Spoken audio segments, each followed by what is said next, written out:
লালমনিরহাটের হাতীবান্ধায় মসজিদ ও মন্দিরের জমি দখলের অভিযোগ পাওয়া গেছে হারুন আর রশিদ ভূঁইয়া নামের এক পল্লী চিকিৎসকের বিরুদ্ধে।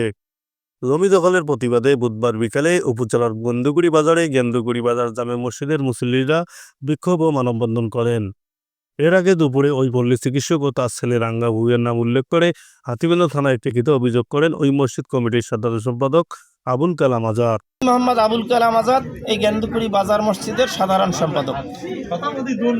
আমরা 2007 সালে এই মসজিদের এই টয়লেটটা এখানে নির্মাণ করি। এই টয়লেট থেকে এখানে একটা আছে, আপনার সাব হাউস আছে, ছোট্ট একটা হাউস আছে। এই হাউসে আমরা একটা লাইন দিই। তারপর ওখান থেকে এইটা আমাদের বড় হাউস, এখানে আমরা একটা লাইন করে দিই।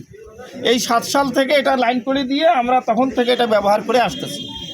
এর মধ্যে এই যে পার্শ্বস্থ ঘর ডাক্তার হারুন, আমাদের এটা দুবার করে বেড়া দিয়ে নেয়। বেড়া দিয়ে নেওয়ার পরে আমরা দুবারের বেড়া স্থানীয়ভাবে বসে, একবার হাবিবুর রহমান সাতা, একবার সেলিম হোসেন চেয়ারম্যান, 2 জনের মাধ্যমে, এলাকার গণ্যমান্য লোকের মাধ্যমে ভাঙিয়ে দিই।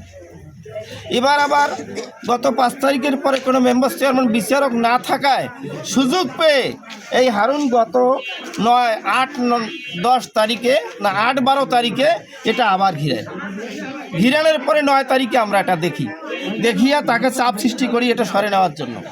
যখন চাপ সৃষ্টি করি তখন এটার ভিতরে আমার মসজিদের কিছু মাল ছিল, যেমন একটা টিউবওয়েল ছিল, একটা 1 হর্সের মোটর ছিল, 10টা ম্যাট ছিল। তখন সে এগুলা কী করে সরে নেয় এবং আমাদের এটাকে ভাঙচুর করে, এবং এই পাইপটা ভাঙচুর। এটা কবে করছে? গত 9 তারিখে, 9-12 তারিখ। আপনারা এই বিষয়ে কোনো আইনি পদক্ষেপ নিয়েছেন? আইনি পদক্ষেপ, সে আমাদের বিরুদ্ধে যখন থানায় একটা মামলা করেছে। আপনাদের বিরুদ্ধে কেন অভিযোগ করলো? আমাদের বিরুদ্ধে অভিযোগ করেছে, আমরাই তার ঘর ভাঙিয়ে দিছি। আজকে যে আমরা মানববন্ধন করতেছি সেটা হলো আমাদের গেন্দুগুড়ি বাজার জামে মসজিদের একটি জায়গা দীর্ঘদিন যাবত আমাদের দখলে ছিল। 2007 সাল পর্যন্ত এখনো দখলে আছে। এই হারুন, ডাক্তার হারুন এবং তার ছেলে সহ এই মসজিদের আমাদের অংশটা বিদখল দিয়ে দেয়। আমরা মসজিদে ওই জায়গাগুলোর মধ্যে আমাদের মাল জমিয়ে ছিল, একটা টিউবওয়েল, একটা মোটর এবং মসজিদের কিছু আসবাবপত্র সবগুলো নিয়ে যায়। এই মর্মে আমরা এলাকাবাসী সবাই ঐক্যবদ্ধ হয়ে এরা প্রতিবাদ জানাচ্ছি এবং আমরা সবাই উচিত নিয়ন্ত্রণ বিচার চাই। ওই যে হারুন যে ঘর করছে ওটা পুরোটাই মসজিদের জায়গায় ঘর করছে। এখন মসজিদের লোক আইসা ওই জায়গাটা চাইছে, এইটুকুই। ওখানে কোনো কিচ্ছু হয় নাই, কিন্তু জায়গাটা মসজিদের। দুর্গা মন্দিরের যে জায়গা, আমরা প্রায় 1.5 ফিট জায়গা বাদ দিয়ে আমরা ওয়াল করছি।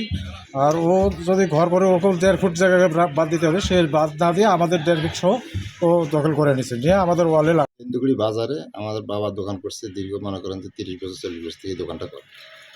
আর এই দোকান করার পরে সেখানে বাবা মারা যাওয়ার পরে আমি দোকান করে আসতেছি।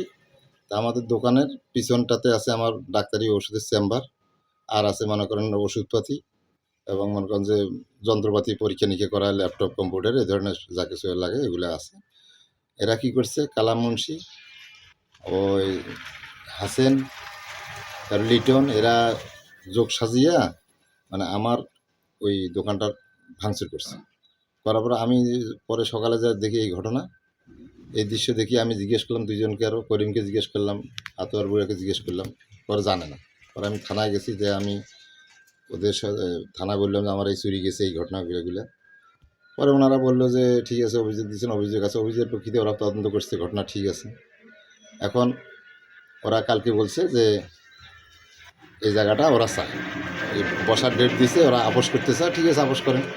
এখন কালকে বলতেছে যে জায়গাটা মসজিদকে দেবো। আমি বললাম যে ভাই, মসজিদের জায়গা হইলে আমি মসজিদকে দেবো, আমার জায়গা না, এটা হাটের জায়গা। আমরা দীর্ঘদিন থেকে আমরা দোকান করিয়ে আসতেছি, হাটের জায়গা, ব্যবসা বাণিজ্য করিয়ে আমাদের জীবিকা নির্বাহন করতেছি। এই আচ্ছা, ঠিক আছে।